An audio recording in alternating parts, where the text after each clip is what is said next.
So what is your advice to young people when you talk about you need to be individually responsible, but when there are things that are so far out of our control, like climate catastrophe, like the precarious job economy, like the economic crisis, what is your answer to Do you think that you're worse off than you think that you're worse off than your grandparents?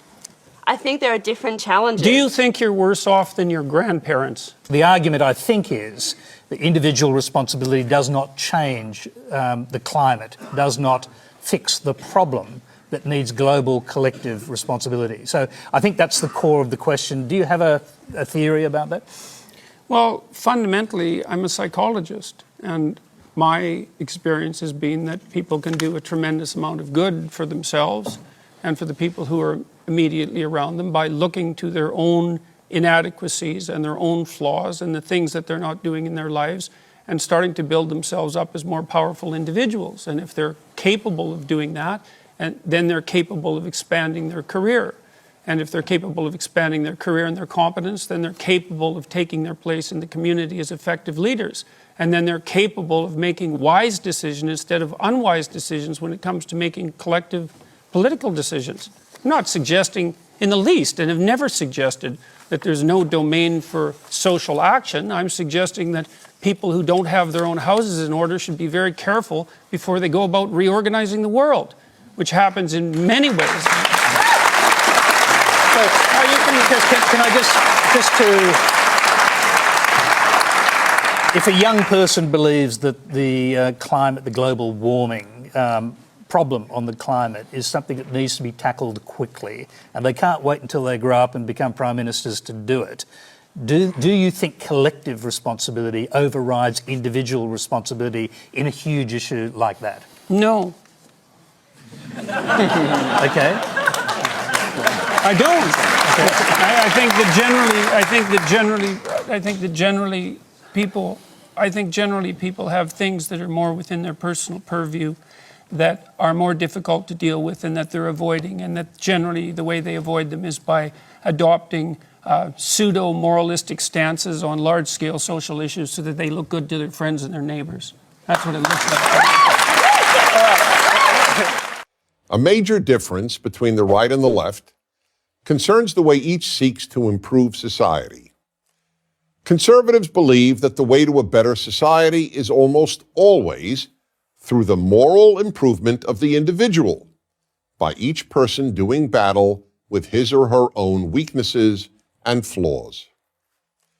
It is true that in violent and evil societies, such as fascist, communist, or Islamist tyrannies, the individual must be preoccupied with battling outside forces.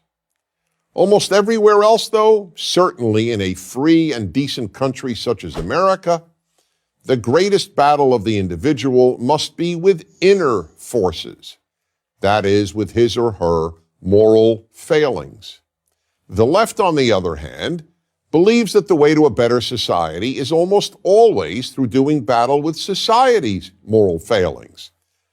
Thus, in America, the left concentrates its efforts on combating sexism, racism, intolerance, xenophobia, homophobia, Islamophobia, and the many other evils that the left believes permeate American society.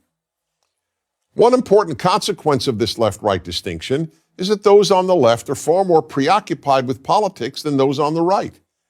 Since the left is so much more interested in fixing society than in fixing the individual, politics inevitably becomes the vehicle for societal improvement.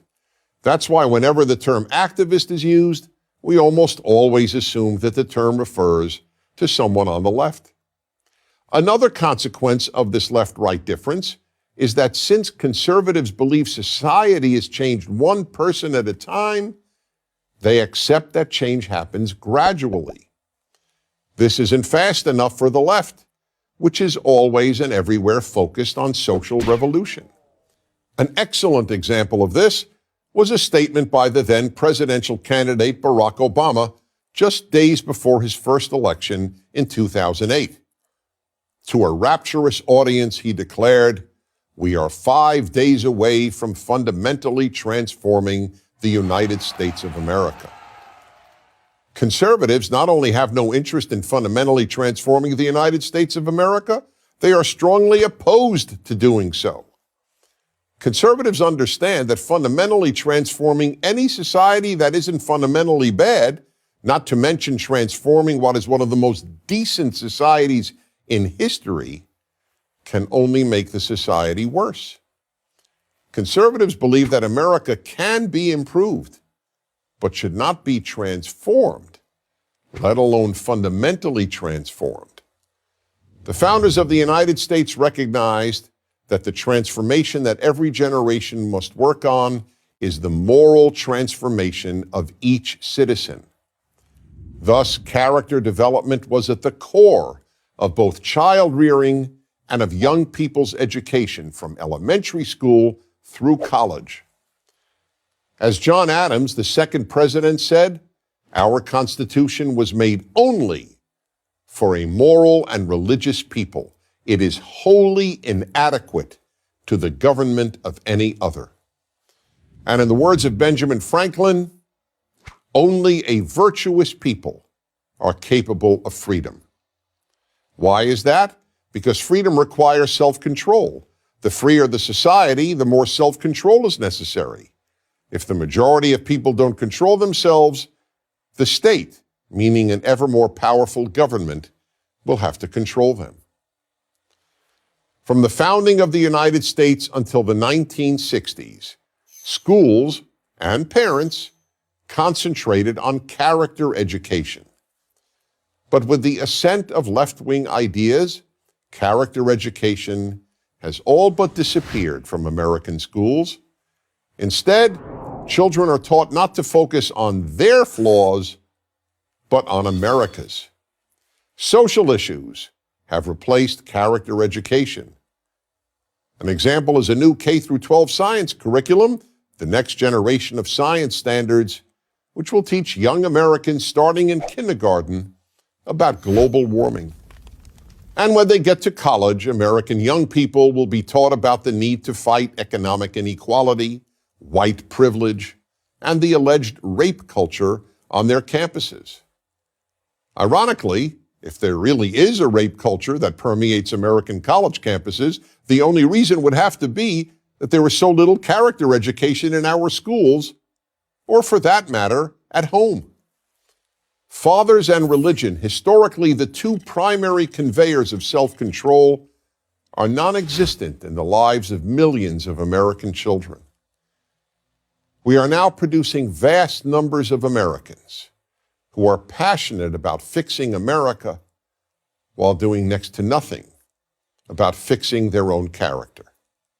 The problem, however, is that you can't make society better unless you first make its people better.